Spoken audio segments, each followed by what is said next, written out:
obviously we've been talking about how, working anywhere or work anywhere is going to be, a fact of our lives within IT and within businesses for the foreseeable future, certainly for the next couple of years.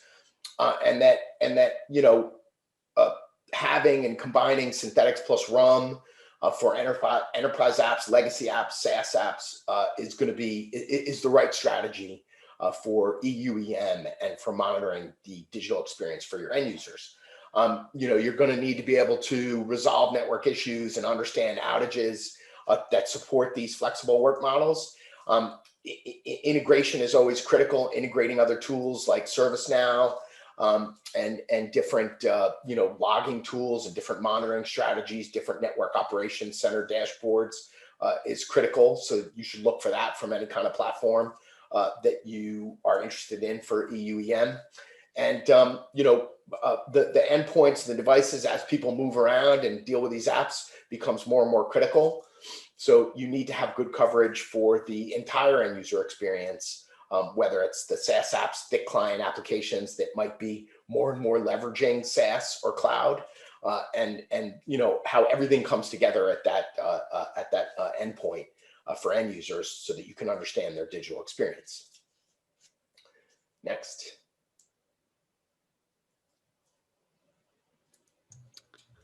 And I showed this slide earlier today, just showing the challenges, right? And this is, again, part of my best practices report on employee tech experience. But there are a number of best practices that we basically have linked in this report to these challenges, right? Around prioritization, organization, tech debt, adoption, continuous improvement.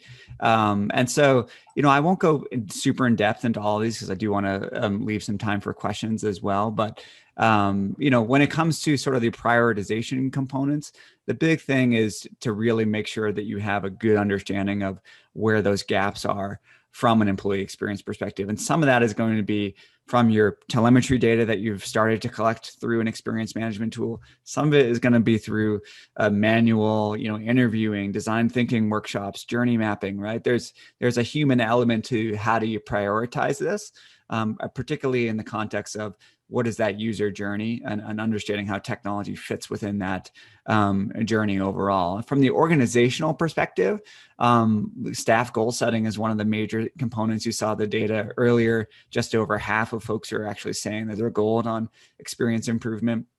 We are seeing more of a center of excellence approach across organizations to get at that challenge that we were talking about earlier of everybody owns their own technology and they're all in conflict about what creates the best user experience for everybody, right? So having kind of a dedicated leader of experience management in your organization can really help. And having a product mindset approach to this as well. It's not just a shared, IT service. It's think about the experience as a product that you're constantly improving for your employee, your internal customer. From a technical debt perspective, we talk a lot in our report around how to think about migration of legacy applications to the cloud, refactoring them as web browser applications, how to automate mundane processes that maybe take a lot of time, right? So think about technical debt, not just as legacy apps, but also legacy processes, like say device deployments, for instance, and evolving your legacy skill sets too, which can oftentimes hold you back as well. So from a technical debt perspective, there's a lot that you can do, but just don't think about technical debt as a technology thing alone. It's also processes and skill sets. From an adoption perspective, there's a whole host of kind of human-centric processes to put behind adoption of new technology. A lot of it is doing your pre-work to really anticipate any resistance to new technologies, actively marketing that technology as you roll it out to folks. All right. And some of that can actually happen through experience management tools as well. There is kind of capability to go out and say, there are new services available, and then collect that feedback post-implementation using these tools as well. And then finally, on the continuous improvement, I mentioned the tech experience score. So I won't go in depth on that, but also think about your security modernization strategy. Oftentimes this can have an impact on the overall experience. Jason mentioned things like CASBs, for instance, which have it's another hoop that the user needs to hop through in order to get to a resource that's really important for them. And continuing on with employee journey mapping, that's when you're really looking at what's the day in the life of the end user. How do they interact with technologies that can really inform your overall monitoring strategy. So if I'm going to leave you with just a couple of key recommendations that you can take just immediately after this, identify some key business processes that need monitoring to guide your purchase decisions. So what are maybe the 4 or 5 most important tasks or applications that employees really need that access to, and build your monitoring strategy, based off of that business, outcome that you're looking to drive. Dedicate specific staff to digital employee experience improvement. Maybe this means, putting together a resume. If you go on LinkedIn, you type in digital employee experience, I guarantee you will find a lot of postings out there of IT teams looking to hire for that particular role. So that can help you as far as building that job description.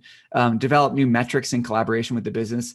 Get rid of the ones that no longer serve your business. If you are just looking at, on-prem to, application performance, but you're moving a lot of that to the cloud, you got to rethink how you think about your overall metrics, basically, and really try to focus on what, at the end of the day, is a successful business outcome from having this monitoring tool in place. So things like employee satisfaction, higher NPS scores, eNPS scores.